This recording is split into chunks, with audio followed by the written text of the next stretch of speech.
Ladies and gentlemen, boys and girls, listeners of all ages, welcome to a very special ATACS Secret Santa edition.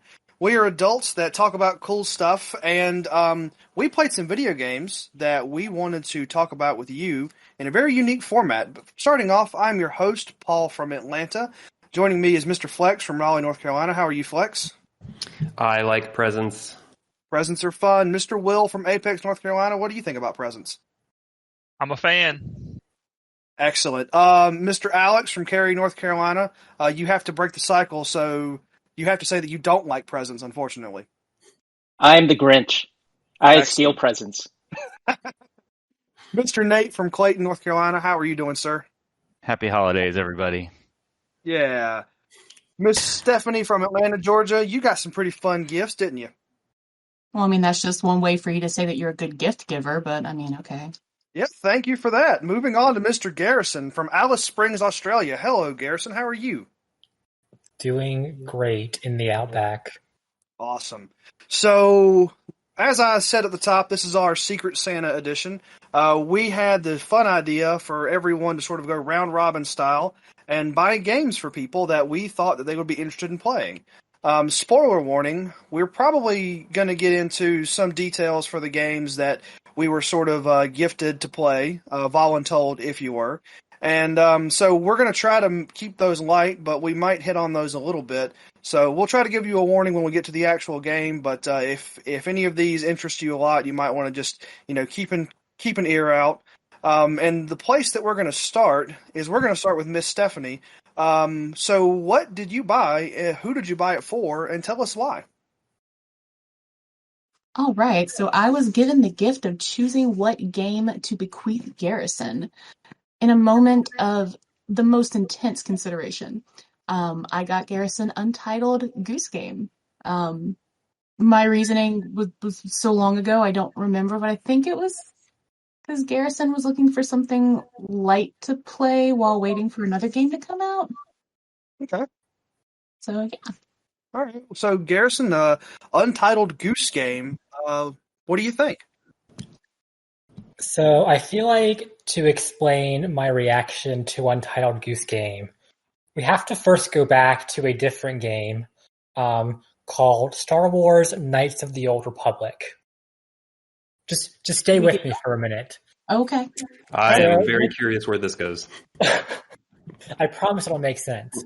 So, Knights of the Old Republic, Star Wars video game, Xbox and PC, came out 2002 maybe. Really great game, and it's one of those classic BioWare games with a morality system. So, KOTOR came out, I played it, I was a good little Jedi, saved the children, donated money, all that good stuff, but I loved the game. And I was like, this is really fun. I should replay it as a dark side player. And then I tried to do that, and I really struggled with being a bad person. So Untitled Goose Game is a game where, if you're not familiar with it, you play as a goose, and you just kind of wreak wanton havoc amongst unsuspecting town people. And as someone who struggled to be a dark side character in Knights of the Old Republic, I got very similar vibes from this game. And I'm like, why am I terrorizing this poor village and these poor people? So what you're saying is there's no light side options in Untitled Goose Game. There is no light side option. The goose is a Sith. The goose is only Renegade. Jeez. The goose exists to make people's lives terrible. You will steal some hats. You will make a poor child buy his own airplane toy back from a very mean shopkeeper. You will knock people over, you will wreck things, and it is super fun. And I felt super terrible by the end of this game. Wow. Yeah, that's the Goose is a jerk, and I'm good on you for embracing your inner Goose. I discovered new things about myself. I branched out from my goody two shoes way. It was in some ways liberating, but in many ways it was very stressful. Wow. I gave Garrison the gift of becoming a bad boy. So what do you think the action that made you feel the most terrible was? Does anything I stand really out? think it was this innocent child who you have to make him buy his own toy back from this shop. And the adults in this game, you can invent some you can pretend they're terrible people. They are mean neighbors or something. You can invent terrible actions. This is an innocent child who have already broken his glasses and or switched his glasses with different glasses, and then I just have to make him, buy his own airplane, and I felt like a monster. Yeah, I was gonna say that I think the one time I actually felt kind of bad in that game was taking that kid's glasses. Yeah, that's brutal. He's so sad about it. And he can't see. And he can't see. But it really is just, as someone who enjoys light and fluffy games, it is a really light and fluffy game.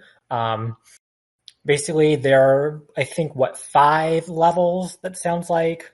You're given a list of tasks, and they're kind of vague in description, so it'll be I don't know, make the farmer,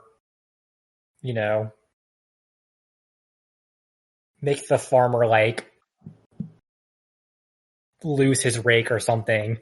And so it gives you pretty open license in how to do these things. You have not too many controls. You can grab things, you can spread your wings, and of course you can honk. So I spent a lot of time honking at random people. It's a good honk too. They're just very miniature little puzzles, and it's kind of sandboxy to the extent that there's usually more than one way to solve the puzzle, and you can start to get really creative in how you do it. How do you distract these people long enough to go behind them and steal their utensils, or throw their favorite vase into the garbage or something, and it's Garrison, fine. what do you think this Goose's intentions are? What are his motivations? Why is he such a bad Now we're goose? getting into it. I think this goose hates people. And it is a goose. Today I found out maybe he's been wronged by people. Maybe man is the true villain in this, and the goose is just on a roaring rampage of revenge by honking and making neighbors fight. The goose has seen man's sins. He is our punishment. The goose is our judgment from God. He has deemed us unworthy, and not really to go to hell per se, but at least to be very annoyed. Just to bring a little hell on earth. That's that goose is doing. Mildly inconvenienced at all times. Yeah. I'm not sure what the Goose's ultimate motivation is. We get some mysterious insight into his ultimate goal from the ending of that game if we want to spoil it, but I think maybe it was all a means to an end to get us an item that you get from the end of the game to bring back to the beginning. Who knows why he wants that particular item, but maybe annoying all the people. An item for Geese. Right, annoying all the people along the way was just ways to get them to open gates and other random things so that he could get to the thing he was really after. Whether he was trying to get that for any logical reason or whether he's in service of like an eldritch god or something, I don't know. But Yeah, this game doesn't even have a plot section on Wikipedia, so I don't even know what you're talking about. There's no story to speak of. You do interact with these people, and they're like farmers, store owners, innocent children whose glasses you are going to pull a switcheroo on.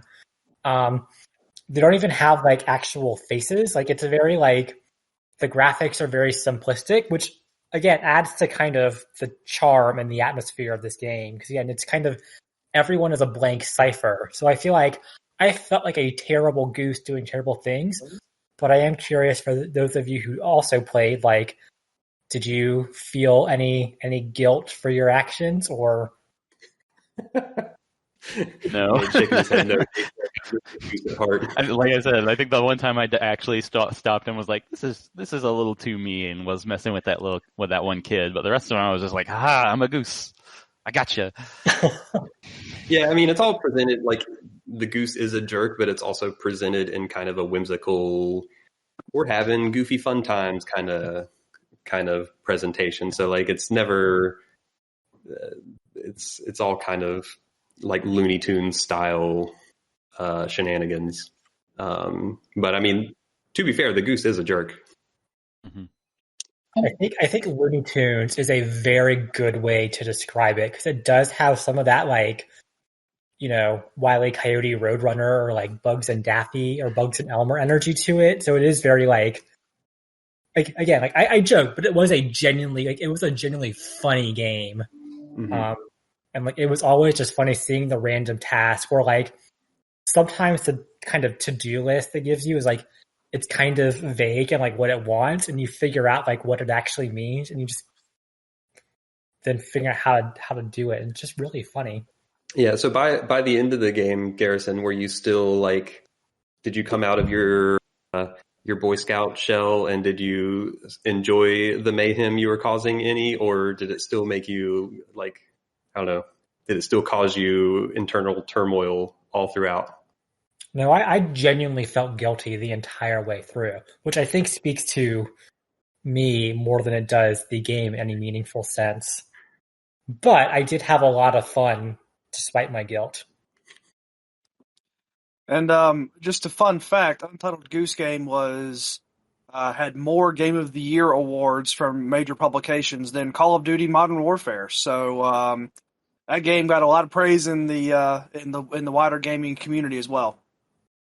Garrison, did you find any of the puzzles at all kind of anything? Did you find anything frustrating? Because I'm probably giving away how dumb I am at puzzles, but I remember I was like at one point I got frustrated and like looked up a walkthrough, and I remember exactly kind of when I quit. I didn't finish the game, but I got to this section where I remember there being a phone booth, and this might have been around the time where there was the kid with the hat or something, but I was just running around like, honking and flapping for like 20 minutes. And I was like, this is really not doing it for me. So, and I guess I could have looked it up from then to push on, but at that point I wasn't really enjoying myself quite enough. And I don't know. I think I picked it up initially because I'm a fan of like stealth games, but it really is not a stealth game, or at least it didn't maybe seem that way. So I don't know. I guess I was just curious if any of the puzzles were kind of stumped you for a minute, or you just kind of breezed right on through. So yeah, I do think sometimes it did take me a little while to figure out what exactly it was wanting me to do. And I think sometimes it was just like me being dumb, but sometimes the tasks are written in kind of a vague way, and sometimes it just uses very British language. I feel like there was one task which is like using a term I wasn't really familiar with, so that could also be a bit confusing. And then sometimes like the physics of it all could be a bit frustrating, like when you're seeing you start moving kind of weird, especially if you're holding something. So that could be a little bit tedious sometimes. But overall, like it was a really like fun game. It was just a really funny game. So I just kind of enjoy like goofing around for a bit, being a goose, honking and being obnoxious and feeling terrible about it. But if any of that sounds fun to you, I would definitely recommend checking out this game. I finished it in probably about 2.5 hours, I think, 3 hours, and then I haven't done the kind of there's extra to do list after the main game, so there's more that I haven't done yet. But definitely recommend it. Awesome. So that's my thoughts on Untitled Goose Game, and so I will pass it along to Paul, to whom I gave the classic JRPG Trails in the Sky, because I believe Paul is a JRPG fan, and it's a game I've wanted to play but haven't played yet, so I can live vicariously through him. Yeah. So thanks for Trails in the Sky. I had played Trails of Cold Steel. That was my first entry into the Trails series, which Nihon Falcom over in Japan develops a lot of those, along with the East series. And Trails in the Sky, it came out in 2004 in Japan, 2011 for our North American release for on the PSP. I played it on Steam, which came out in 2014. So it's 2004 is a long time ago in the span of the JRPG timescales. So I think that one of the things about the game that I really enjoyed when I first loaded it up was it has that sort of isometric view, kind of like a pseudo 3D kind of thing, which is actually fully 3D because you can rotate the camera, and that was a pretty fun thing to see. Very very first off was you get into that game world, and it's like it kind of reminded me of a PS2 era RPG, but with those graphic settings turned up in a way that your brain might have filled that in when you were younger, but seeing that level of detail when you're running around in that world, on top of that sort of isometric view, that was really cool to me. The game starts out with the main character that you're playing. She's 11 years old, and then there's sort of a little prologue with an immediate time skip, and then the game 11? Yeah, well, that's just dialogue. I'm kidding. That's just dialogue. She's actually 16 when you start the game, Will, so it's plenty of time to be an adult.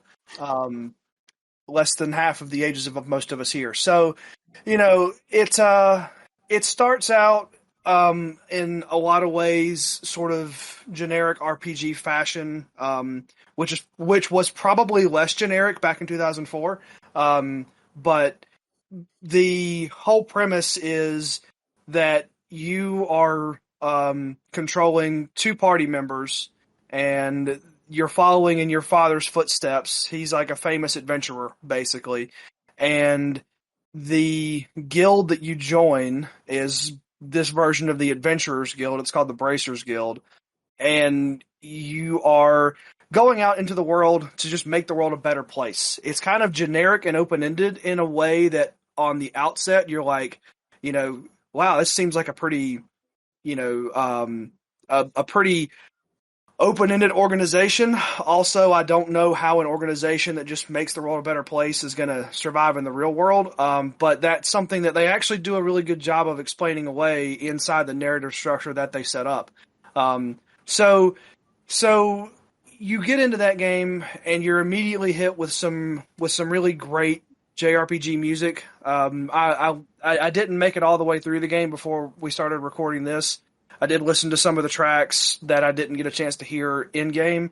That music is fairly exceptional, even inside of what is a highly competitive music scene in a lot of JRPGs. There are some themes there that I think are real good, that would hold up against any of the more, popular JRPGs of the era. We all talk about, Final Fantasy for having some of the best music that you've seen in video games. And some of these tracks, I think, stack up right up there with some of the better ones from Final Fantasy as well. So I was really enjoying that, and I really enjoy something that they did, and Trails of Cold Steel had this too.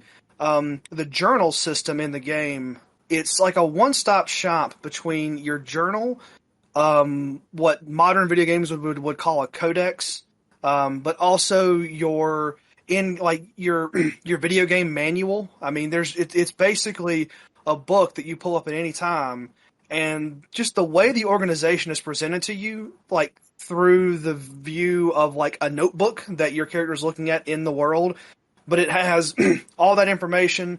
The settings menu is in there. It just does a really good job of kind of keeping you in the game world in your mind as you're going through the video game tasks of, wait, where is this dude and why am I on this side quest and how do I invert the look because I'm weird.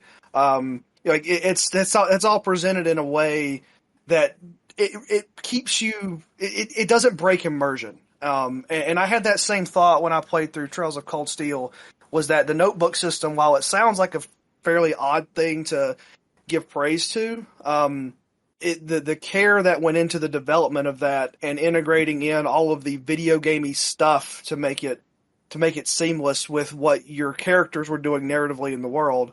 It just feels like a bit of an achievement, being able to have all of that pulled together in a place like that.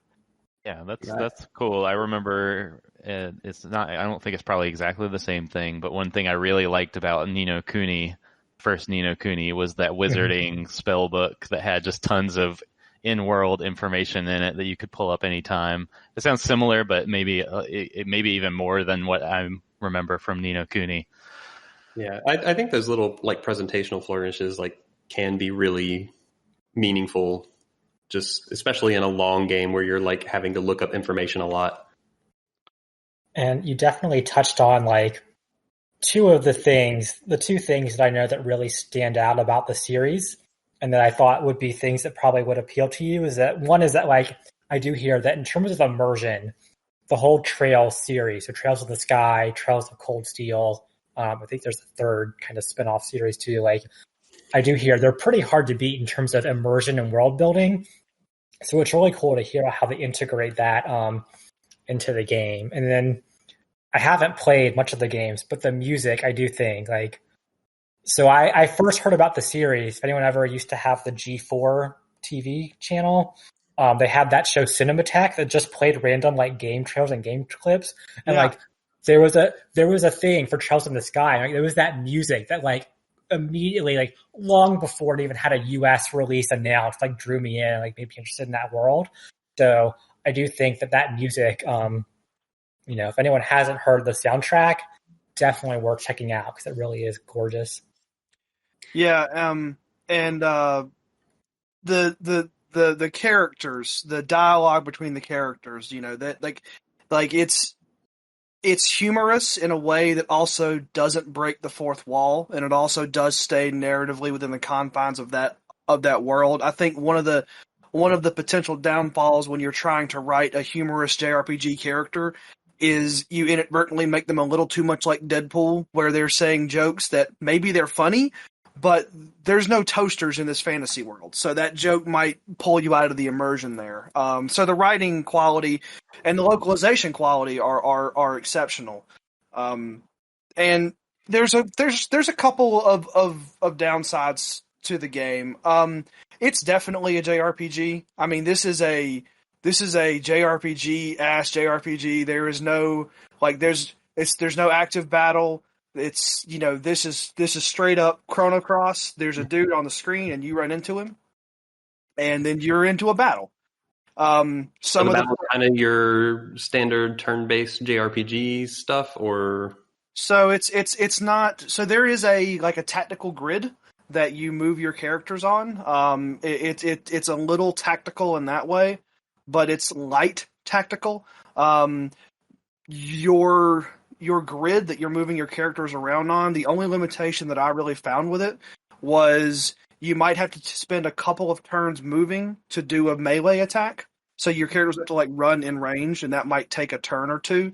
But the move action by itself gets you back in the turn order quicker, if that makes sense. So it's not like you're wasting a whole turn getting there. You just might be knocked down a couple of spots in the queue. And the magic system is pretty standard. Charge up spells, launch spells. The transitions into and out of battle take a while. And that's the first thing I noticed, especially coming off playing a lot of Persona. Those Persona 5, those transitions into and out of random encounters are very quick. In this game, the combat itself would not take nearly as long, except for those animations for just a regular melee attack. You get to see those every time. You get that camera spinning into battle, that camera spinning out of battle, and even though you're maybe spending 7 cognitive seconds thinking about how you're going to kill the 14th grub in a row, it still takes you 90 seconds, 2 minutes, which doesn't sound like a lot, but when you're going through a whole spot, it really does start to add up. Oh yeah, it adds up. Yeah, and the only other thing that I kind of felt a little bit put off by was some of the pacing of the story. This is a minor spoiler for something that happens very early on. This is literally the start of chapter 1 when you get out of the prologue. Your dad, he gets on an airship to go off on, adventurer business, and the airship disappears, right? So that's how you get started on your adventure out into the world, right? And for, your 2 characters, and then you get a third one, they all have a really strong connection. It's like, brother, sister, and then the mentee of the dad who is missing now. But then there's all these side quests, and you're only too happy to go off and do these side quests, whereas like in really you would think the way that they set it up, these people would not want to be going and exterminating some random monster or delivering a crate of plums or potatoes or whatever. But the game is very gamey in that way. So there are some pacing problems, and if you do try to mainline it, what you're going to find is you pretty much have to do those side quests to be powerful enough to fight the story enemies, which is, again, a very standard fare for a JRPG of the time. Overall, I did like what I played of it quite a bit. I think that you have to sort of understand whenever you get into it. It is an artifact in time. It is from 17 years ago now, which is an eternity in video game development. So there are some quirks that you're going to have to just sort of, be prepared to deal with. But as far as an example of one of those, it's a really good example of it. And if you can get through some of those pacing issues, then it's a solid series to pick up and start playing. These games sound great, and there are 17 of them that I don't have 3 years to dedicate my life to. Yeah, no, totally. It's a big series. I mean, Trails from the Sky has 1, 2, 3, 4, 5 games, and then Trails of Cold Steel just released their 4th one, and they're all very high reviewed. They're all really good in their own right. But boy, I'm guessing they're all like minimum 50 hours or something. I'm sure they are. I mean, this one. How much of this one did you play? So I put in about 15 hours, and just to give you an idea, 15 hours got me to the end of chapter 1, and there are 4 chapters in the game. Now, I don't think that all the chapters are the same length.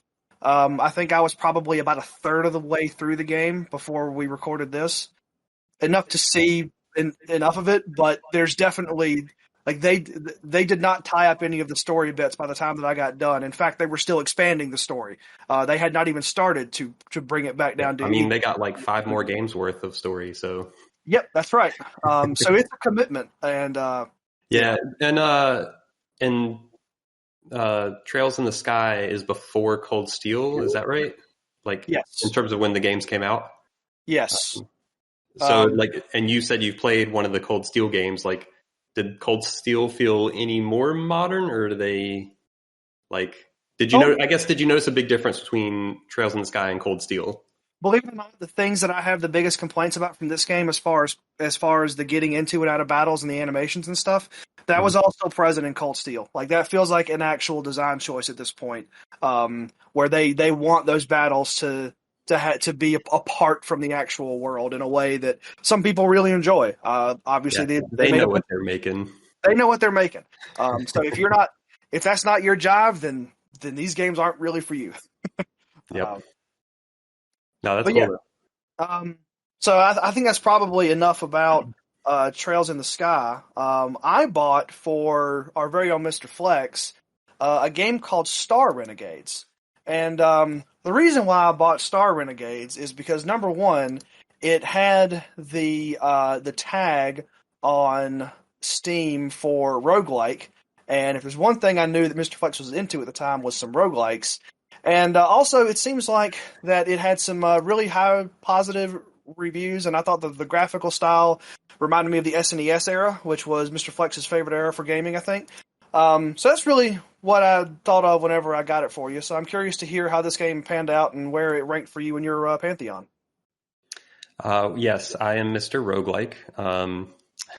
If there's anything I love, it's a roguelike. This is a really, so I guess first of all, has anyone else here played it? I don't think so, but just double checking. This game is kind of wild. It's like all the mechanics just kind of melted together. It is the all video game. The Or roguelike, the Or game. Yes. Like at a surface level, it's like, oh, this is a roguelike JRPG is kind of how they build it. But it's got a lot more to it than that. It's very strange to describe. So I'm gonna start off with my like super reductive. This game is this game plus this game plus this game. You know, just really boil it down. So tell me if anyone tell me if this makes sense. Star Renegades is Darkest Dungeon plus Child of Light plus Middle Earth Shadow of Mordor. That's, That's a lot of stuff. I know these puzzle pieces, but I can't jam them together. Yeah. So who does that make sense to everyone? Like, we good? I'm gonna say that mechanically that makes sense, but in terms of like tone, I don't think you can possibly meld Darkest Dungeon and Child of Light. Don't get it. What? Yeah, so it is a roguelike. It's a run-based game, but the runs are very long. Like, so I actually beat the game. I played one run and beat it my first run. It's not a very hard game. There are like some difficulties you can bump up later, but on the normal difficulty, it's not that hard. But like my run was at least 10 hours, I think. Like, it's a pretty long run. So I mean, you could get 8 hours in, die, you know, lose all your progress. Which, you know, I guess that's the territory. And then never play it again. Yeah. You do get some, it seems. So I started a second run just to like see what carried over. You do get some like little bit of like permanent progression upgrades, but it seems very minor. I think the main thing is just, and there was a difficulty easier than the one I played on. I think the main thing is just it's not that hard of a game on the lower difficulties. At least I didn't find it to be. But, all right, how do I tie all these things together? So I'll start with the way you're exploring, because this is, so I'll go in the order of what I said the influences. So like where I see the Darkest Dungeon influence is you go through multiple zones, and each time you get into a zone, you have like a certain amount of time to like kind of go through this map and choose sections of the map you go to. And like at the end of each day, you sit down at camp and you rest, and you like can play a certain amount of abilities. Like you have these basically ability points to like play some healing things or some buffs or stuff like that, because your health is persisting across all these areas that you're going through. And like as you kind of like look at the map of each area, you have to make some very careful considerations of like, okay, like we have this amount of time, so I can explore this many zones. Do I want to go this way and like get the armor upgrade? Do I want to go this way and get like some money? So it's like you kind of have to pick and choose like what things you can reach. And also each of the little zones have different enemies in them. Some enemies are stronger, some are weaker, you know, going to give more or less experience because it's also a JRPG. You're leveling up, you're getting new abilities, all that good stuff. And then So that's kind of where I see the Darkest Dungeon influence of like, and I mean, Darkest Dungeon is also kind of roguelike-y in a way, but so it's just kind of that exploration aspect, which I could have dealt without, especially the camp. So like when you camp at the end of a day, like you basically go to three rooms and then you have to camp because it's the end of the day. But like there's this whole like card system for like the abilities you have. So it's just like this whole other layer of systems that's like relegated to just camping, that like as your characters level up, they get card abilities that are only used in this camping. And like sometimes the upgrades you find as you're exploring are just temporary like one use cards you get to use at camping. And it's just like this whole layer of things that just, I don't know, it felt like maybe it was a little too much.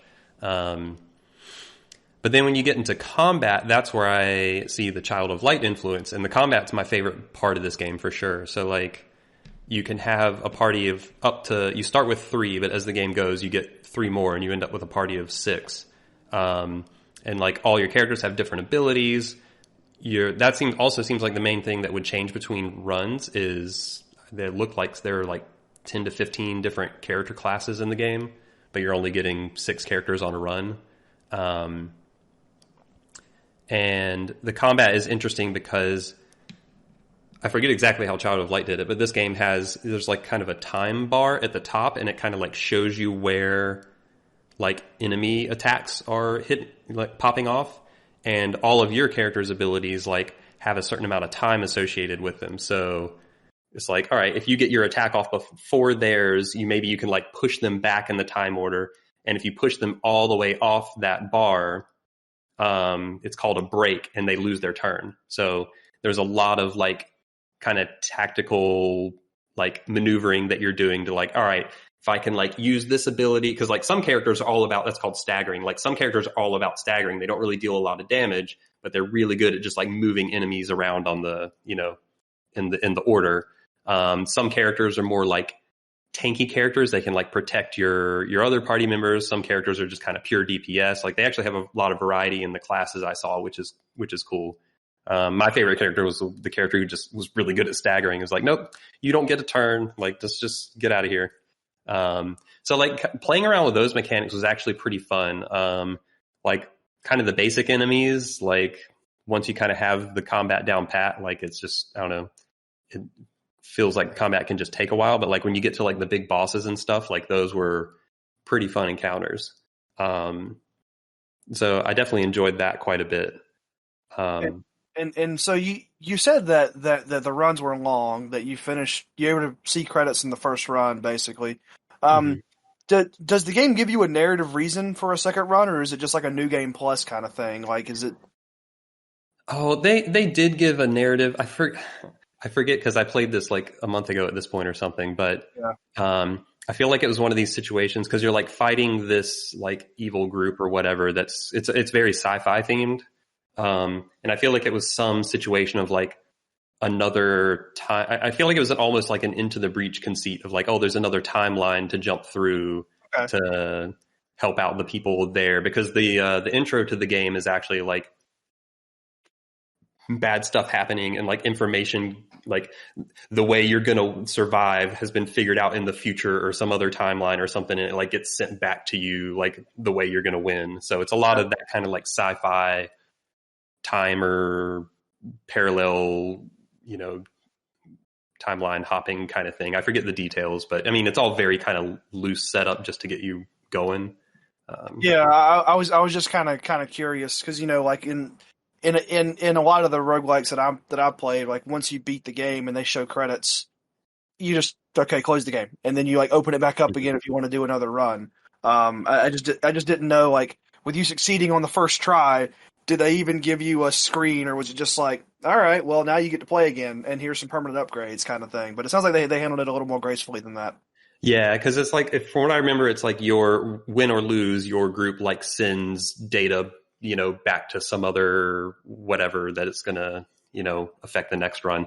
Also, I guess mild spoiler, the final boss is one of your party members or classes from a previous run. So like, they kind of set it up narratively for the first run. So like the boss of your first run is always, a set person, because like 2 of the characters or classes or whatever are brother sister. So like the way they set up the first run, you always have the sister in your party and the brother is the final boss. But I forget how they pick which character, but like if you win, which I did, one of your characters becomes the final boss for the next run, and that class is unavailable to use in that next run. So there's kind of that also, like narrative persistence, which is a little interesting, because like they get infected by something or whatever else. Like there are reasons, right? But it's at least spoken to narratively in the universe as to which is just kind of what I'm getting at there. Okay. Yeah, they do address it. And then the last piece that I mentioned, the Shadow of Mordor piece, is this game straight up has a nemesis system.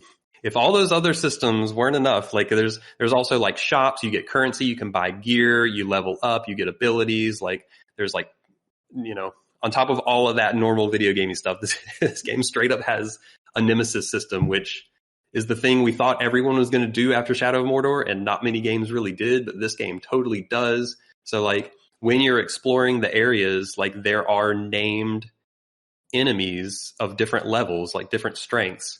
And like when you kill them, or I assume if they killed you, which because I won didn't happen, but like you kill them, it literally cuts to this board with all the characters on it that looks like the Nemesis board from Shadow of Mordor, and like they have some quote of them dying, and then they poof off the board. And like they during the tutorial part, they straight up were talking about like, yeah, if someone kills you, like they could get stronger, move up the ranks, whatever. Like it literally just straight up has a nemesis system in it, which is just weird. Like this game is such a weird like concoction of mechanics. I enjoyed the game overall, and like I think some of the mechanics could be cut out, but it's also kind of surprising that they put so much in it and it actually worked okay. Do you feel like the nemesis system worked, or does it kind of fall flat because it's not difficult enough to use that edge of it? Yeah, like I would have to. Yeah, like for me, the nemesis system didn't do anything because like the nemesis system only becomes a thing if you actually die. Right, like you see the enemies reshuffling as you kill them, but that's not nearly as interesting as when they kill you. Yeah, so I can't speak to like. I mean, from my point of view, the nemesis system was unnecessary because it didn't do anything, but I don't know exactly how much effect it has if they do kill you. And yeah, I actually think, I think the game could have been harder, but also if it was harder, I would have wanted the runs to be shorter. So like, it's a weird balance. I feel like once a run-based game gets past a certain length, and in my mind, that length is like 2 hours. Like once you're past like 2 hours, you're just like, I don't know, you're really playing with fire on that stuff. So for me, I appreciated it being as, beatable as it was, because then I could just play through it and beat it. And, it wasn't all that stressful really, but like it also makes the replaying it not that interesting to me, because like I started playing, like I said, I started a new run just kind of see what carried over, and I played maybe an hour into a new run. I didn't like the character classes I got that run because there's some randomization to that. They just didn't seem as strong. Like I was struggling in the first area a fair amount, but also it was just like, I don't know, I've seen, because it's kind of a grindy game as well. Like, it's 10 plus hours, but you're kind of doing the same combat a lot. And it's like, once I got a routine down with my party members and their abilities, like you're kind of just repeating that same stuff a lot, if that makes sense. Like you're definitely getting stronger and getting more abilities, but a lot of the flow still feels similar. So I feel like there's a really cool nugget in there if they could like, it feels like they definitely took the approach of like, oh, we could just keep adding mechanics. And I feel like at some point they could have like peeled some of them back, because it's a game where I think there's some really cool ideas in there. It's just like, they have so much, like this is one of the most mechanically heavy games I've played in a long time. Like there's just a lot going on. Yeah, just important question. Mm-hmm. Did you feel like a star renegade? Yes. I don't know what a Star Renegade's supposed to feel like. Mission accomplished. You felt like a Star Renegade. But yeah, These are yeah. Go ahead. Oh, I was gonna say the visuals on this game look great. Can you comment on that? Yeah, I actually that's a good call out. Yeah, I actually did really like the look of it and like the animations and stuff in battles and whatever. It's kind of it's got a pretty good like just energetic style to it overall. The music I liked fairly, pretty well also. The sense of humor maybe didn't quite click with me. It's kind of got that, I don't know, almost internet-y sense of humor, like, if that makes any sense. Tell me more about this dog. I see photos of screenshots of a corgi. Yeah. If anyone knows the Twitter handle, Can I Pet the Dog?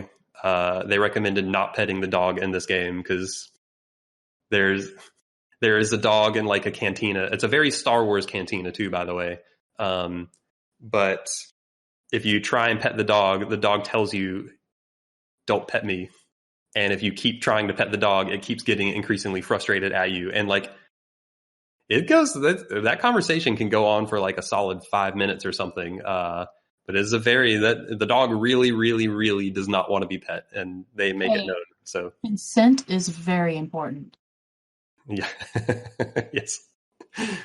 Yes. But I kept trying to pet the dog. I did not adhere to. I did not wait for consent. You jerk. Yeah. But yeah, unless anyone else has any questions, that's all I got on Star Renegades. So then I had the task of getting a gift for Mr. Will. And getting a game for Will is tricky because he plays about 4 video games a day. So finding something Will hasn't played that he might enjoy, in other words, it's not a JRPG, can be a needle to thread. But took a little bit of a gamble. I don't know if this is something he'd actually like. I guess we'll find out. But I gifted Will Sayonara Wild Hearts, which is billed as an interactive pop album. And I know Will likes music, and I don't know if this music is up his alley, but so maybe part of this was just my own personal curiosity of, would Will like this kind of music? Would he like playing through a music game like this? And I guess now we get to find out if this experiment worked or not. And yeah, I feel bad because I know that there's nothing you do that you don't put a lot of thought into. And so, I guess I feel like I really wanted to sort of drill into if this wasn't clicking with me, why it wasn't clicking with me, so on and so forth. First of all, I've never been a big video game music man, actually. Even though I certainly play enough games, something about like the way I don't know, it seems like a lot of times with video game music, it's either sometimes it can be too repetitive. Sometimes I don't know that there are hardly any songs that I like in video games that have vocals to them. So that's sort of a new thing for me too. So I guess all that's to say that there was a sizable chunk, maybe a little less than a fourth of the music that did kind of appeal to me pretty well. And that surprised me because I haven't really considered myself an electropop fan, which is sort of, I guess, what genre, at least to the best of my research, has sort of emerged, trying to figure out what type of music this actually is. And so I guess that was kind of one of the toughest parts about it, because the game, the runtime is around 50 minutes, I think, all told. And that's, of course, if you're just nailing everything, I guess, I mean, because there's actually, if you miss something while you're kind of doing the rhythm piece of it, or the sort of, I don't know what the technical term is for this type of gameplay. I guess sort of rhythm gameplay. I guess maybe it's similar to something like thumper or audio surf or something. Yeah, like that's kind of the closest comparison I would think of is an audio surf or maybe a thumper. But yeah, I mean, you're kind of on rails, just either dodging stuff or timing some button presses. Right. Yeah, it is about timing. And there are some parts of it that, I'm not particularly good at this sort of thing. And so one of the things that I remember the most is my favorite song in the game is called Mine. And when it started playing, it immediately appealed to me. And I just kept fucking it up over and over and over again. And I was getting so frustrated because all I wanted to do was hear more of the song. And I couldn't because I just couldn't hit this dumb platforming part. And then I think by the time I actually got to the point where I was hearing the other parts of the song and it continued being enjoyable to hear, I was just so frustrated because there's a part of me that feels like I would have liked the game more had it been like a score chasing game. So it's almost like if you just went through all of the levels and you could hit certain beats or you could not hit certain beats, and your score would be based on how many beats you hit, as opposed to if you miss a beat, you die and then you have to respawn and like start the song over from the jump, or at least start it back from a little bit ago. Yeah, so, and they are fairly generous with the checkpointing on that. But I mean, I totally agree that like there should at least be, if not the default, there should at least be a mode available from the start that says, you know what, if I miss something, like just keep going. Because it's kind of that like quick time event thing of like you fail this like a cool scene and you fail the quick time event and then you have to redo it and then it loses all impact. Yeah, and that's the whole game. Yeah. So that was kind of frustrating to me. I guess another thing that's a little rough about it is if I wanted to spoil it, I don't even think I could because I have no idea what was happening, and I even tried to look it up afterwards to kind of get a feel for it, and it was like the masters of the universe destroyed all the rhythm and made a new person or something, and there's some tarot cards in it or something. ATACS series of Will explains video game plots. yeah, and my character was this girl who looked like a flight attendant walking around with a Lone Ranger mask, and everybody's wearing capri pants. I don't know why. And then some of the villains look like 50s rockabilly motorcycle clubs.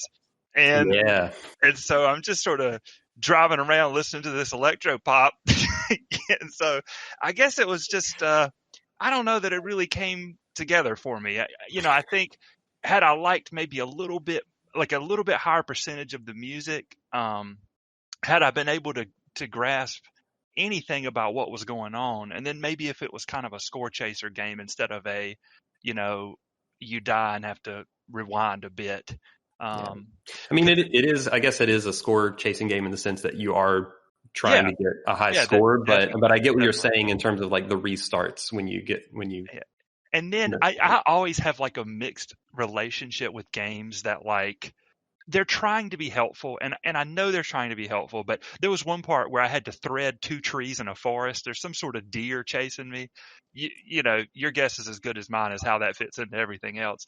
But I was trying to thread through these 2 trees on some sort of forest motorcycle or something. And I just kept running into the tree over and over and over again. And I ran into it 3 times, and the game was like, hey, buddy, you want to skip this part? And I'm like, fuck you, like, I don't know. I'm just not, I'm not the guy who really responds well to that. Resident Evil does that too. And I'm not great at Resident Evil 2, like the remake, but so you're saying is I should have gotten you like Sekiro or something. Excellent. But I would start, Resident Evil 2 would always say, hey buddy, you want to just kick it down a notch, just kick it down to easy mode. And so I think I crashed into that tree 3 times. Then it said, do you want to do easy or do you want to skip this? And I was like, no. And then I crashed into it 3 more times. And it was like, you sure, buddy? You sure you don't want to skip it? And I was like, no, man. And so I finally somehow threaded these trees and got through it. But there were a lot of moments like that in the game for me because I'm just not an adept rhythm game quick time button presser. And so it was just, but I definitely appreciated the thought, and it definitely isn't a game that I probably would have experienced otherwise. I can't imagine. At least it doesn't fall into my normal kind of wheelhouses, so to speak. Yeah. No, I appreciate you giving it a shot. And part of the thought was also that it was knowing it's such a short runtime. It's like, well, if this experiment fails, at least it's only like an hour. Right. Yeah. No. Yeah. I think at least for me, like I think a lot of it is just kind of the whole audio visual, like, and the story stuff. I think is almost more abstract, open to interpretation. Like some people have like read it as like a coming out story. Some people have like there are multiple different interpretations of the narrative because kind of the opening stuff you get from the narrator Queen Latifah. Who was actually the narrator of this game. Right. Talking about like this young woman whose heart has been broken and like all this stuff. And like by the end, like it actually like affected me kind of like I found it like kind of emotional to a degree of like, and I think a lot of it is just like it is fairly abstract and like the way the music and the visuals and just like how everything swells together and like all that stuff. And it's like, that stuff's either going to click with you or it's not because it's, it's very, it's not something that like, is very like, I don't know, very specific in the way it's going to land. Right. No, that's true. And I definitely could appreciate some of that too. The way that some of the, some of the environments and some of those kind of quick time pieces and button presses fit with the beats that were playing in the background. So I thought that was kind of cool. Did any of the like, I guess more, for lack of a better word, like psychedelic moments, like landed all for you? Like there's one level where like you go inside a VR headset kind of thing, or like there's like in the back half of the game, they get kind of creative with like the stuff you're doing. Like, did any of that stuff work for you, or is it kind of all the same? Just frustrations with it was conceptually kind of cool, but I think for me it was almost like I guess the music is kind of the buy-in, So I think if you get into the music, then it sort of serves as kind of a gateway to sort of exploring and thinking about a lot of what you're seeing and what you're doing. That's a good point, because I mean this is really a music game first and forast to me. As I hear Will talk about all the reasons why he hates this game, I'm like, these are all the reasons I would love this game. So it is on my wish list already, and I can't wait to buy it. Yeah, and a lot of that's the same for me too. Is like I think it just does depend on how those things land. And so I think in that part, I remember thinking that it was conceptually neat. That part had slipped my mind where you're fighting the boss that sort of sucks you into her VR glasses or whatever, and that was kind of a conceptually neat thing. But then I was just sort of like waiting and sort of hoping for the next song and hoping that it would hit for me. You know what I mean? Mm-hmm. Like I was just like, when's the next banger going to hit? I'm like, well, this is kind of a fun thing, but I'm waiting on the next jam to slam or whatever. So, but anyway, I don't know if anyone else had any questions about the Sayonara Wild Hearts. I just really liked your description of the plot, and I'm going to feed you several other games, and I want to see what the Willbot comes back with. Well, I really worked hard on that description, so I definitely think everybody should take a look at the picture of the protagonist and tell me if Lone Ranger flight attendant wearing capri pants is just about where you're all landing too. I mean, I'm going to type in Lone Ranger flight attendant wearing capri pants. We're going to see how close that Google comes to this. Yeah. First result, Sayonara Wild Hearts. Who knew? Imagine that. So I think it's a look. Will, your description of the plotline is just as valid as everyone else's interpretation. It's a very personal connection to the story of Sayonara Wild Hearts. Exactly. So, as far as emotionally investing rhythm games kind of go, which would you consider to be more impactful? Would that be this, or would it be Elite Beat Agents? Are you talking to Fowler? You're not talking to me, right? I mean, I'm hoping I'm talking to you. Did you play Oh Legion Games? 'Cause no, that I game haven't hit. played that, but Okay, I that's do a have I have a friend who who kind of likes that game. He was And born in a crossfire hurricane. Yeah, only one of these games was someone born in a crossfire hurricane. yeah, I don't know that I've really played a game that would be. I used to play audio surf back in the day, and it was just sort of an interesting way to listen to music, you know. But I don't know that. First of all, I don't know that there's that many of these that exist. I mean, rhythm games to begin with. I've certainly. I guess my answer would have to be Guitar Hero World Tour would have to be probably the best of the quote unquote rhythmy things. If that even, there she is serving it up. Anyway, so I actually had the task of buying a game for Nate, and I guess I always try to approach this with some degree of, I don't know, precision. So I had gone on to the site that both the Fowler brothers and myself and Paul used to kind of track our games, and I tried to see sort of what some of Nate's top games were. Like, what is he like? And it did seem like at least a higher proportion of them, or I guess the genre that seemed to get the most representation was actually seemed like JRPGs, which it seems to be a trend a little bit, I guess, from among our squad. And so I was just going to Steam, and I was like, well, let's see what JRPGs are on Steam. And I think literally the second game from the top was a game called like Bug Fables. So I think it's like the second highest rated JRPG on Steam. And so I started looking at it, and I was like, this looks ridiculous. But I was like reading about it, and some people were saying, if you really hated the second Paper Mario, then this game is coming to save the day for you. Or not the second Paper Mario, but whatever the last Paper all Mario of them was. After the second Paper Mario. Yeah. And I remembered Nate voicing some frustration in the channel about that Paper Mario game. And I was like, well, maybe this will save it for him too. And I have no idea what the first Paper Mario game did right or what the later ones did wrong. But I was hoping that Bug Fables would just come in the clutch. So we're going to see if it did it.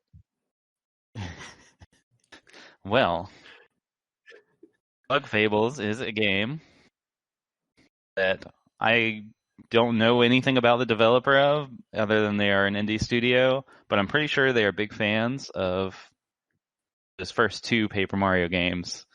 I think most probably specifically the second one, which is the Thousand Year Door GameCube game. Much beloved game. I think everyone who's ever liked any Paper Mario, that's the one they like. Yes. And basically every Paper Mario since then, it's people angry because it's not like that game. So this indie studio went and made a Mario game, except it doesn't have Mario in it. It's got a bunch of bugs, a bunch of anthropomorphized bugs in a fantasy bug kingdom. And it's pretty cool. I've been having a really good time with it. I haven't quite finished it yet. I've finished 4 out of 7 chapters, and about 20 hours-ish of game time. So, it's a pretty meaty JRPG without being a 100-plus hour epic. Runs a pretty good middle ground, I would say, in terms of its sort of general scale and scope. Yeah, thanks, Garrison. And no regrets. It is. So it is a lot. Chapters means you're collecting 7 stars, right? No stars. You are collecting artifacts for the Ant Queen. She's looking for artifacts that will help her find Everlasting Sapling, which is the subtitle of this game. Some magical or something or another that is important, probably, that the queen wants to find. Seems like there's probably some amount of like mystery and intrigue around who the queen is and what she wants, and that'll probably come to a head in chapter 7, which I haven't gotten to yet. There's no way she's gonna like be a villain of any kind, right? You know, I wouldn't want to spoil the game, but since I haven't gotten there yet, can't say for sure. But that seems like where this game's probably going. It's not beating around the bush here. I'm doing some research while you're talking about it because I want to know, I want to see it. And I want to say I'm disappointed that I haven't gotten halfway down the first page of Google searches and I've already seen drawings that disturb me about these bug characters. So I'm very disappointed in you, Internet. No, it is the Internet. The bug characters are very cute in their normal, non-disturbing versions. They got all sorts of bugs. Your main party is made up of a horned beetle named Kabu, and a moth named Leaf, and a bee named Vi or V. I'm not sure how it's pronounced because there's no voice acting. It's VI.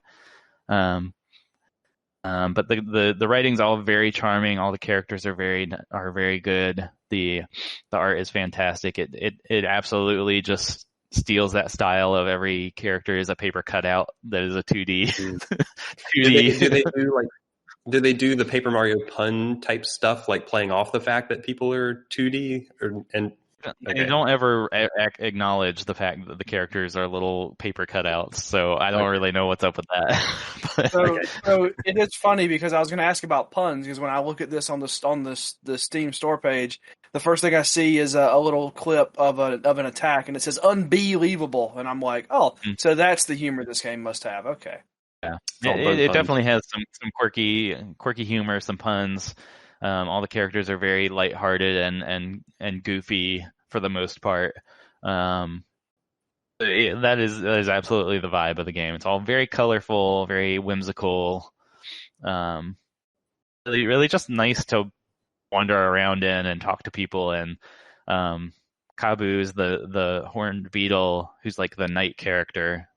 They basically fill the roles of like the knight, the moth Leaf is the mage, and then V is kind of the rogue, who uses her boomerang to attack. Yeah, this game sounds amazing. Like they had me at bee puns. Yep. So the puns in this game are not better than the puns in Animal Crossing. Got it. Yes, and Kabu the beetle is like this worldly traveler, knightly, like very chivalrous, very honor bound, and he just like when you're walking around into areas, he'll just like start telling his teammates all the random facts about the area and the history and the lore, and they're just like, all right, that's cool, I guess. And then then at some point they give you a dedicated button. The other characters are like, look, we'll ask you if we want to know about this stuff. So they give you a dedicated lore button that you can just press and he'll tell you about the area you're in. It's pretty good. That's pretty good, yeah. Then the battle system, since it is a JRPG, is very Paper Mario, where it's all menu-driven, turn-based battles, and everything has sort of an active component to it, where if you time your button presses the right way, you do the most damage, and then when enemies are attacking, you can active defense to reduce the damage you take. So it's pretty straightforward, but they add just enough of tactical layers on top of it to keep it really engaging.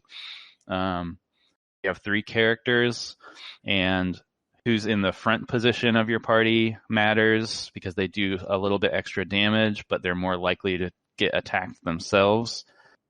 And you can swap the order of them on your turn. And then you can also pass turns from one character to another.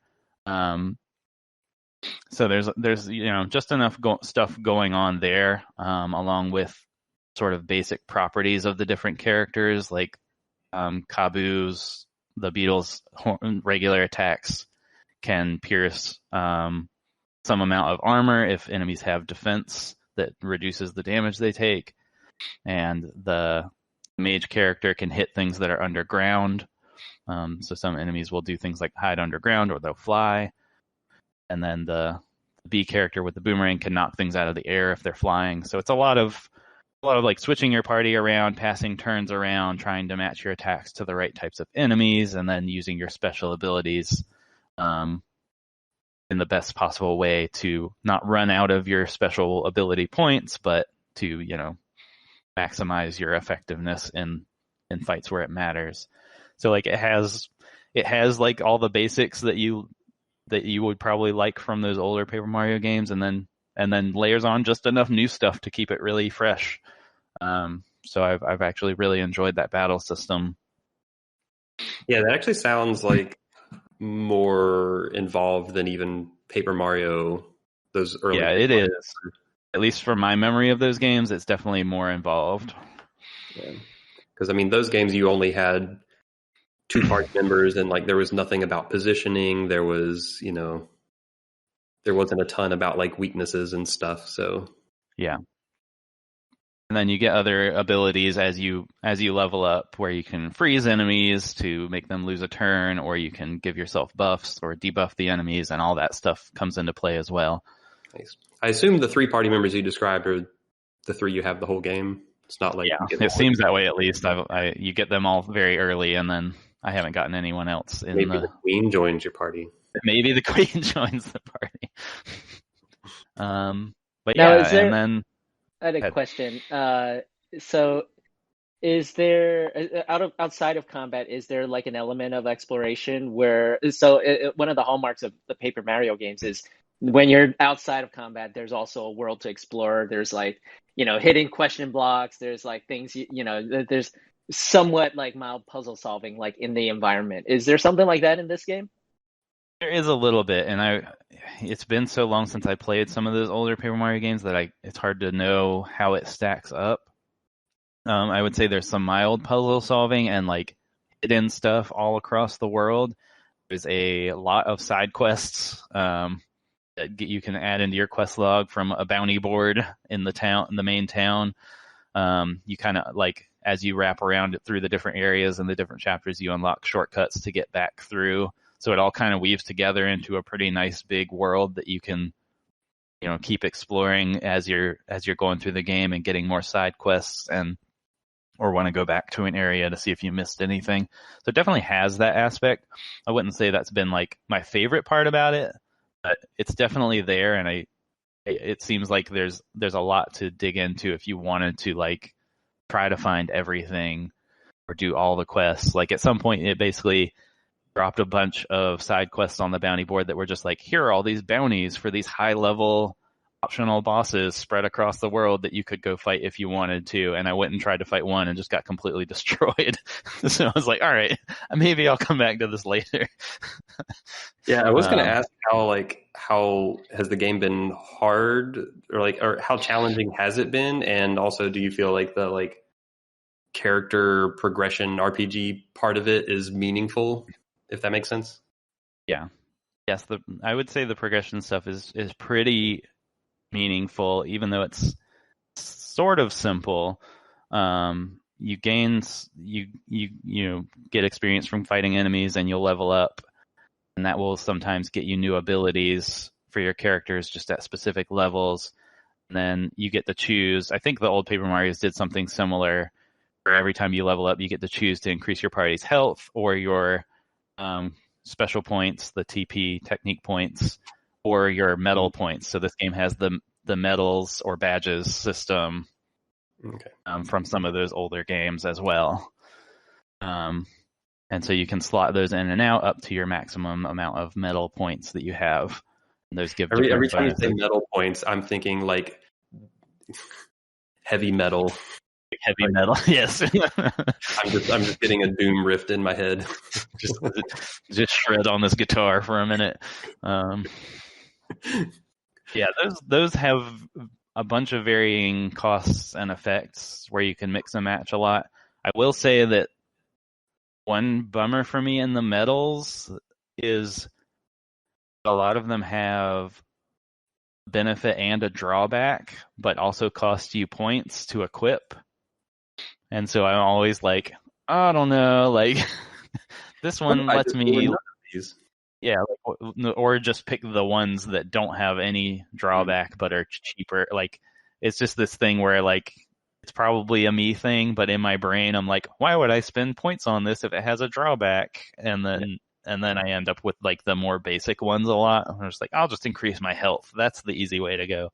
But there are a lot of options, and a lot of those medals are sort of the rewards for a lot of the side quests and extra exploration that you can do. So you kind of can build out the breadth of possible builds that way if you want to be more completionist about it. And I assume you can swap those out anytime without penalty. Yep. Outside of battle, you can't swap them in battle, but yes, outside but of it battles, could lead you to can swap them. situation. I guess you could lead to situations where like certain medals could have more or less use at certain parts of the game. So yeah, definitely. Yeah. And in terms of difficulty, I would say probably the base game is probably not that hard, but they do have optional difficulty modifying medals that you can equip, which is an interesting way to handle difficulty. So they give you some pretty early on where it's just like, this is the hard mode medal. It doesn't cost any medal points, but it makes the game harder. And Right. if you every time you beat a boss, if you have that medal equipped, so you beat the hard mode version of that boss, you can go back to the specific character at the main hub area, and they'll be like, oh, you beat this boss with the hard medal. Here's an extra reward for you. So you can get like bonus stuff that way. Do you know what the rewards are? I'm guessing you haven't been playing with that. No, I have been. Oh, you have been? What are the like? They're usually either money, which is berries, or extra medals. I think most of them have been extra medals. Right. It's good that the currency is something that isn't perishable. Yeah, it's really nice. I think they mentioned something about like there's a character that wants you to give them a bunch of berries to eat, and they're like, nobody eats these. These are disgusting, or something like that. I don't remember what the actual line was, but it was funny. Yeah. Now, is there at any point in this game a dung beetle? Ooh, there has to be a dung beetle somewhere. I can't remember one. I feel like surprised if there was. In the kingdom of bugs, they like you commonly see like some sort of mention of a dung beetle. Yeah, there's gotta be somewhere. I just can't think of one off the top of my head, or maybe I just haven't gotten to one yet. But I would be very surprised if there was no dung beetle in this game. In my head, I'm just thinking of like A Bug's Life, Pixar's A Bug's Life, and just like all the variety of bugs that they have in there, and like it turning that into an RPG sounds amazing to me. Yeah, and it definitely has that feel to it. Like there are all these different bugs mingling. There are different kingdoms. So there is the ant kingdom and the wasp kingdom and the bee kingdom, but then they all have like, they're not all just homogenous of one race or one species. Like they're all kind of mixed together. And then you get to one point. Racism? Not really. It seems like people didn't like. It seems like for some reason people don't like ladybugs. So I'm not really sure what's going on with that. But I don't know. Well, is that bug racism or bug sexism? Yeah, I'm not. Well, but there is one quick point that I will make that I thought was also very cute. Is I guess a mild spoiler, but you get up to a high point at one point in the game, and there's a balcony with a telescope you walk out onto and like look around, and you're just in some backyard, like in a suburban neighborhood. So like the desert area you go through at one point is like a sandbox in the backyard. Like, it is exactly that. That's good. Little touches like that are just like can really elevate a game. But, I mean, this game's been near the top of my backlog for a while. I really want to get to it at some point. Yeah, it's very cute. It's very fun. I recommend it if you like RPGs, or especially if you like those old Paper Mario games. Specifically, if you like Paper Mario: The 1,000-Year Door. Yeah. Specifically for fans of Paper Mario: The 1,000-Year Door for the Nintendo GameCube. And now I will pass it on to Mr. Alex, who I bought a game for. I gave him the classic hit Grow Home, which is a game that I deeply love. So if he tells me he hates it, I will never forgive him.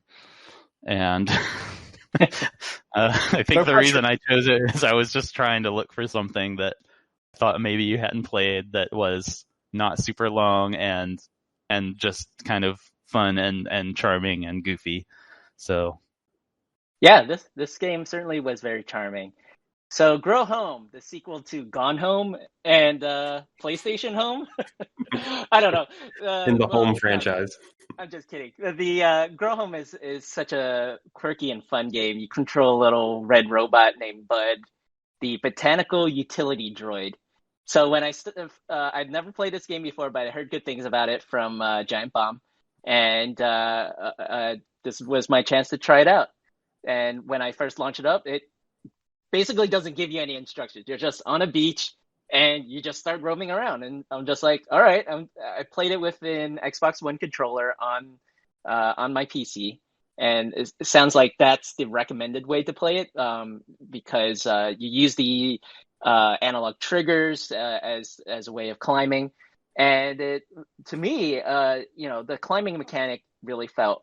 I really like that climbing mechanic because it gave you that sense of progression. You're like the whole goal is to get from the base level of the planet to like 2,000 meters high. You're trying to grow these alien plants called star plants, and every time you take a star plant and then plug it into like an energy rock, then it gets more energy to keep growing even further up. So there's like a bar that says, basically how far you're into completing the game at the same time. That once you get to that 2,000 meters, you're basically done with this kind of like first pass of the game. There's an additional mode after that. And I had a fun time. It was, it's funny because there's a lot of climbing mechanics, and then there's even gliding mechanics. And to me, this almost felt like a predecessor to Breath of the Wild in some way. There's like, except there's no rain that like causes you to slip. Thankfully, the climbing the plants, gave me almost a sense of terror because I have a fear of heights, and you're just like looking down and you're like, oh my gosh, I'm really high up now. I'm like if I slip up now, I'm not going to survive this. And I did slip up a few times. You fall, and then you have no, like, unless you have a flower or a leaf that would allow you to kind of glide down slowly. And even with the flower, those petals kind of fall off. So there's a timer on that. You want to try to get yourself back onto solid footing as soon as possible. Otherwise, you just hit the ground, hit the pavement, and you gotta start over. But luckily, it's pretty forgiving with that. There's plentiful save points throughout the game. I mean, this is not a long game. I looked at my Steam playtime on it. I spent around 2.5 hours. I finished just the first pass of the ending. I haven't completed the kind of like extra missions on top of that, but I do intend to go back and play it.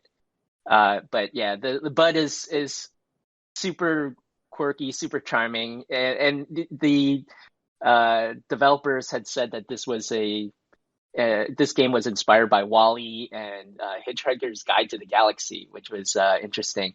The locale, the whole alien planet really feels like an alien world. The flora is so exotic, and you are, as a extra side mission, you're tasked with collecting these specimens and bringing them back to the save points or the teleporters, and then it can analyze it, and you get another check in your notebook of all the different flora and fauna that you discover in the world.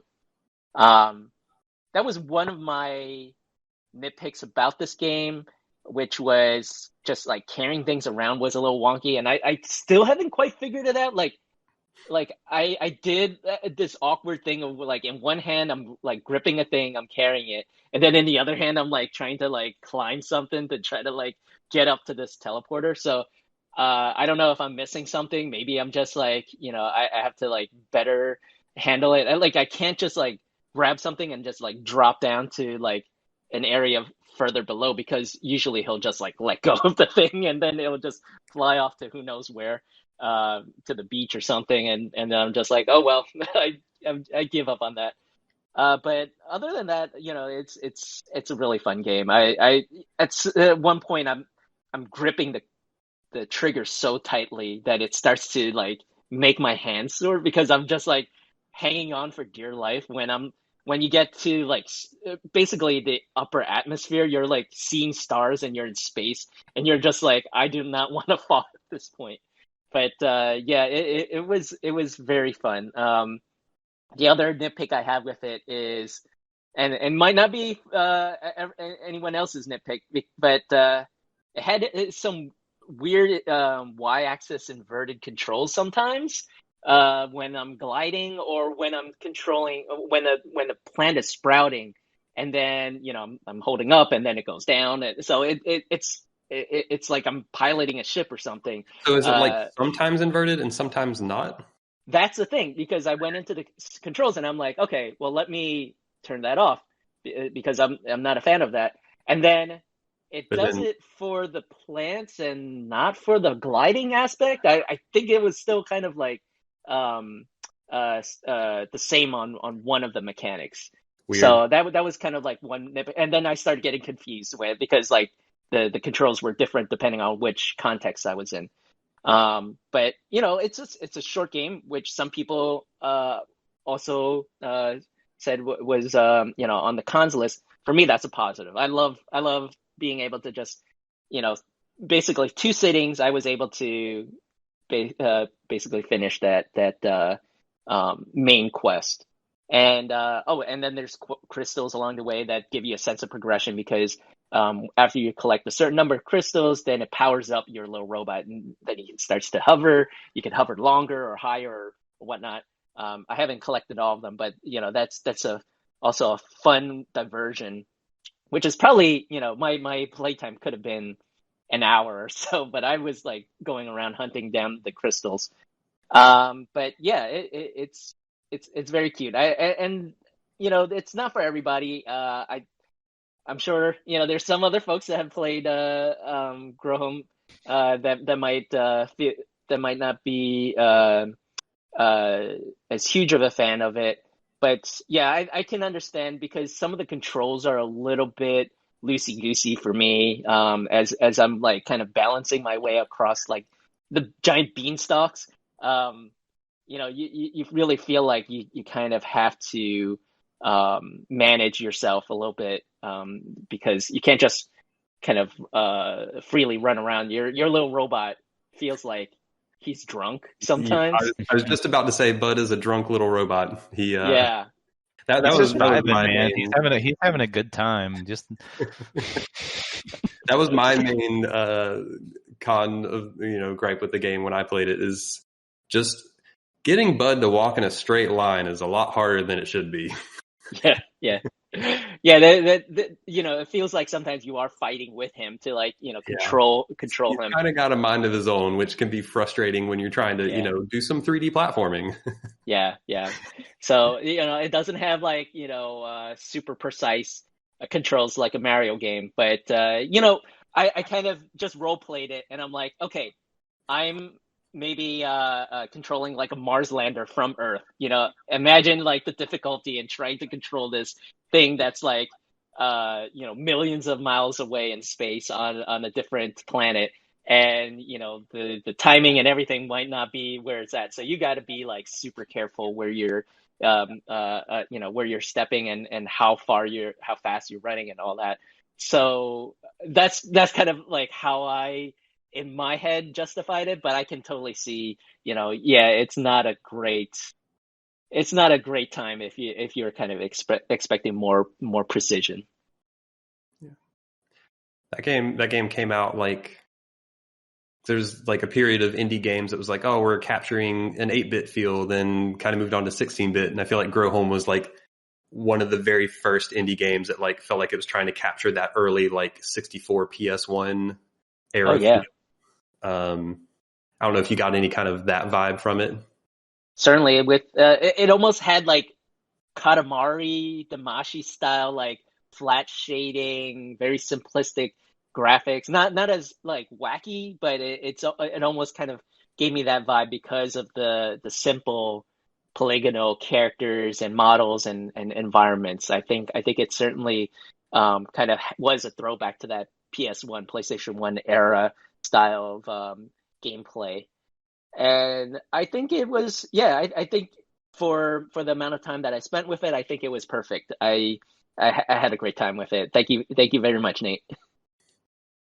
Absolutely. Just don't worry about playing the sequel. It's not that great. I just found out that there's a sequel called Grow Up. Yep. Which, it's fine, but it's not nearly as good. Passed me by. Interestingly, this is the same team that did like the Driver series and what was the there was that Star Fox like game on the Switch that was from Ubisoft. Oh yeah. What, Starlink? Yeah, Starlink. That the one with like all the collectible little ships. So like this team like went on to do some like really different things. I was surprised that they were the ones that they came out with this title. Yeah, it's this like weird little team within Ubisoft that apparently I guess just gets to make whatever they feel like. I don't know. I do appreciate like the teams that like get to do these wild different ideas, even if it doesn't like pan out. It's always fun just seeing kind of, we're going to try this random little thing. And sometimes it works out, like with Grow Home. Right. Yeah, apparently they it was so popular, like internally, they passed it around and then they said, hey, we could just release this. This is a fun game. And they ended up doing that. So I love these kind of fun little side projects that end up getting shared with the world. I want to see more of that. All right, so now I'm going to hand it off to Steph. I got for her a interesting little, I guess it's because I heard that she likes JRPG, so I found this game on Steam called Rakuen. Forgive me if I pronounced it wrong. I have no idea how to pronounce it either. What do you think of it? I am interested in your thoughts because I read the reviews. It sounded good, and I'm interested in trying this myself. I actually bought it for myself, but I haven't played it yet. So the overarching thing I would say about it is it's definitely worth playing. It's not a bad game at all. The reviews are incredible for this game. I thoroughly enjoyed all my time with it. I played it really fast. I couldn't get enough of it. I think I beat it in like 2 or 3 days between doing everything else. I think the game had so much potential in the beginning, and like I'm not trying to yuck people's yum, but I don't think the game knew what it wanted to be. Can you define yuck the yum? I have a friend from Canada, and that is her saying, and it is, you don't want to yuck someone's yum. You don't want to do that. Makes perfect sense to me. I'm still not clear. We can continue. See, well, this is why Sayonara Wild Hearts didn't click with you. That's all. Yeah. You didn't know yuck and yum. That was the whole problem. It yucked my yum. Never yucked the yum. Okay, so you wake up, and you're in a hospital. And you're a sick little dude, and you got this bomb-ass paper hat. And you get your book stolen. You got this book that your mom reads to you. It means a lot to you, and it's stolen. And you have to go investigate the hospital to find it. While you're doing that, you meet some other really critically ill patients. You can kind of, like, you can poke around their room. Some of them, their bathroom doors are locked. And And Their bathroom doors are wow. yeah, they're locked. And but you can read like some of their doctor notes, but the doctor notes are very technical in nature, so you got no idea what's going on unless you look it up on the internet. But you get this vibe that you're going to go on quests to learn these people's stories, and I was like, yes, that's what we're going to do. I was ready to figure out what all these people's stories are. And really, the beginning of the game has such a good vibe. It's kind of scary.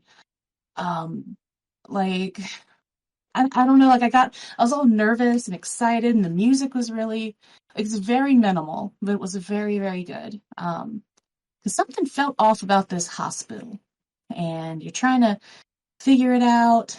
But that's where I'm saying, like, this game doesn't have a lot of focus. It feels like it kind of wants to be kind of like this juxtaposition between like cute and vibrant and then like horrible reality and sad.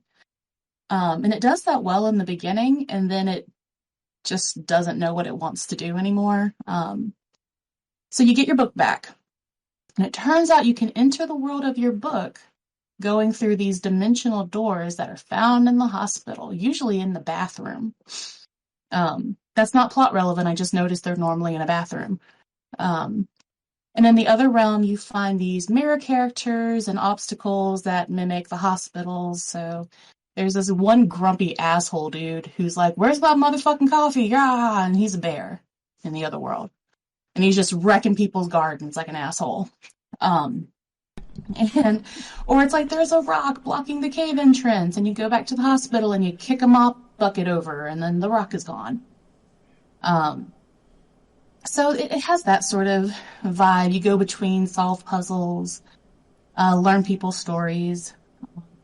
The graphics, I think the graphics are really, really beautiful. They made me happy. They made my heart feel warm. It's kind of dingy and unsaturated in the hospital, but then like when you go into the other realm, it's vibrant and beautiful, and it has like this charming sprite like aspect to it. It's great. And I actually really like the gameplay in the beginning. So it's not a JRPG at all. It kind of reminds me more of oh man, it's been forever. What's the term like when you guys are just playing the like the walk and clicking games? Maybe adventure game? Adventure, yeah. Yeah. I know that there's a more fun term for it, but yeah, it's more of you're just solving puzzles and talking to people, and like in the beginning, like you go through this one cave, and you have to help a tree grow because you need an apple from that tree. But that tree's like, man, I feel really bad.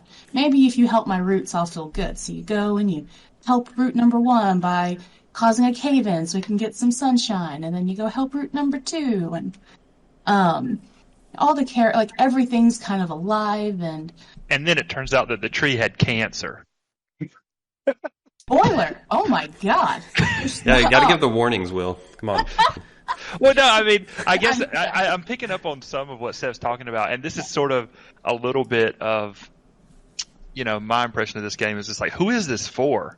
Because it'll really go between something that's that saccharine. I need to get my roots to be good so I can give you an apple, and like absolutely like horrifying terminal illnesses. Like it really flips it a lot. Yeah, but it doesn't do it like in a way like it's trying to do it. It's not trying to be clever about it. It just doesn't know what it wants to do. It's like, shit is sad, but here's an apple. And you're like, okay. But I like the gameplay like in the cave in the beginning the most, because you run into like these little mushroom guys, and they're like, hey, you see those little bad mushrooms, those little black mushrooms in the corners? Go stomp on those guys. Those are the bad mushrooms. But don't step on the good mushrooms. They're like little mini side quests. And I like that stuff so much. But then the game, I don't know, like the little side missions are fun.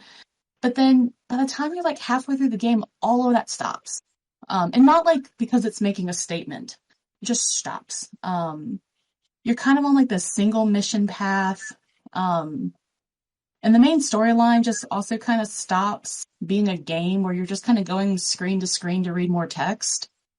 And I also feel like toward the end of the game, it just becomes, hey, you asshole, are you sad yet? You're not sad yet. We're going to make you more sad.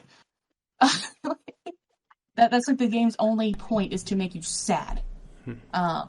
But it doesn't do it in a smart way anymore. It's not smart sad. It's just, hey, you like this character? They're fucking dead. And you're like, oh, cool.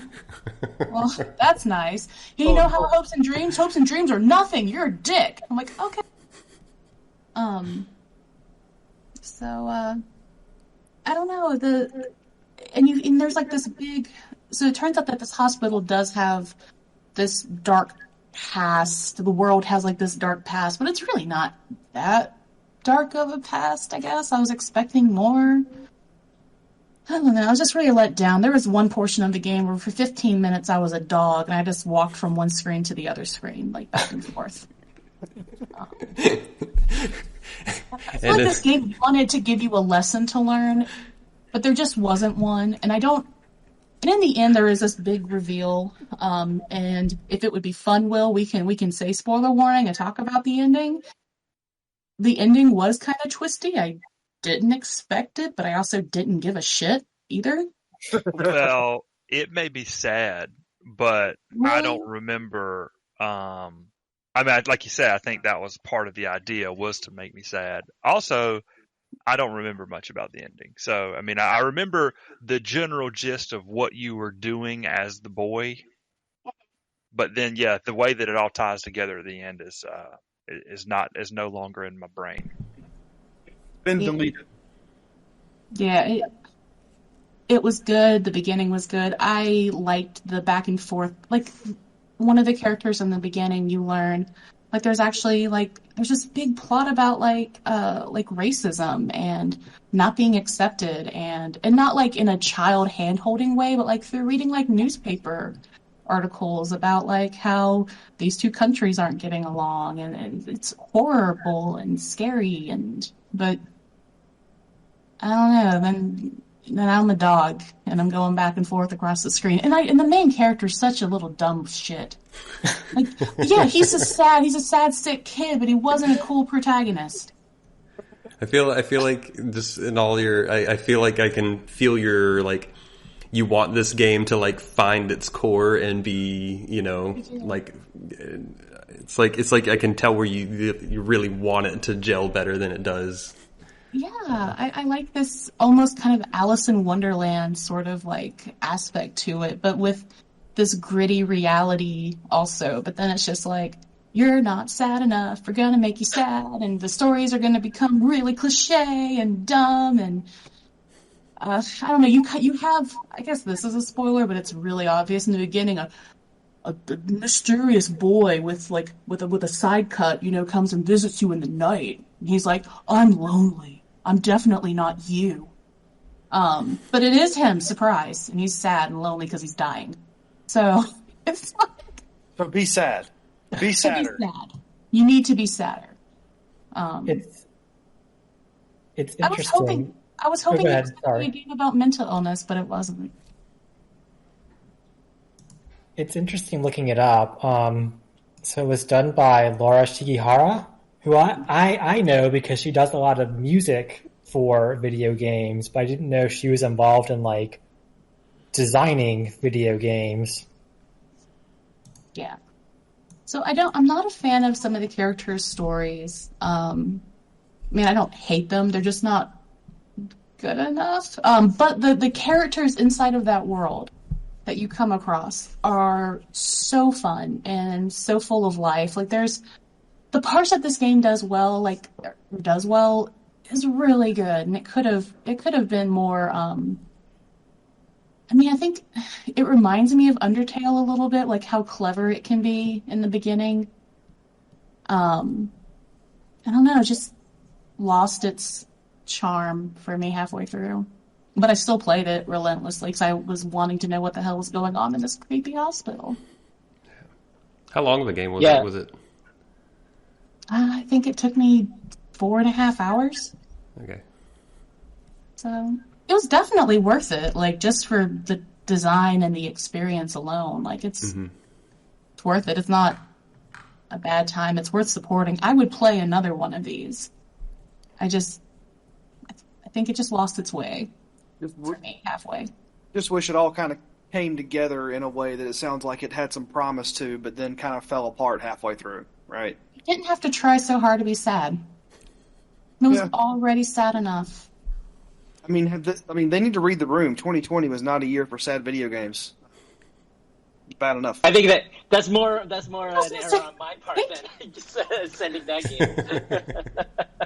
Really more of a, are you okay? Yeah, I do get what you're saying though about the potential of that game. Not meeting that potential probably makes it even more frustrating because there's a lot of promise that if it just hit that nail, then it would have been this amazing game. But it didn't live up to that. It kind of like dangles it along, but then it just takes it away and nope, sorry. Yeah, then it just puts a brick in a tissue box and hits you with it until you die. That sounds like a real problem. Glad that the music was mentioned. One of your main quests in the thing is to learn these 5 songs that go together that will grant you a wish. And in the end, the boy wishes for nature to take its course, basically. And it's nice. It's just, but the music is wonderful. Yeah. Yeah, I know. I'm guessing Laura Shigihara did the music for this as well. If she did the game, I know she did soundtracks for To the Moon and Plants vs. Zombies are 2 I know she did. Mm-hmm. That famous "There's Zombies on Your Lawn" was her. I hope that we see more like this because it was a good time. Like it had more potential. Yeah. All right, folks. Well, I think that's probably going to just about wrap it up for us for our Adults Talk About Cool Stuff Secret Santa edition. This is fun. Yeah, this is fun. This is something that we did last year, and then we did this year. Did we skip a year? Did I lose a year? We might have skipped 2 years, actually. I don't remember. I think we did skip a little bit of time. Yeah, who knows? Time. Like, but we have done weird. it before, and it's fun. Okay, so let's take time out of it. We've done it before, and we'll probably do it again. I do have a lot of fun with these. So, anyway, thank you guys for listening, and we will see you on the next ATACS special.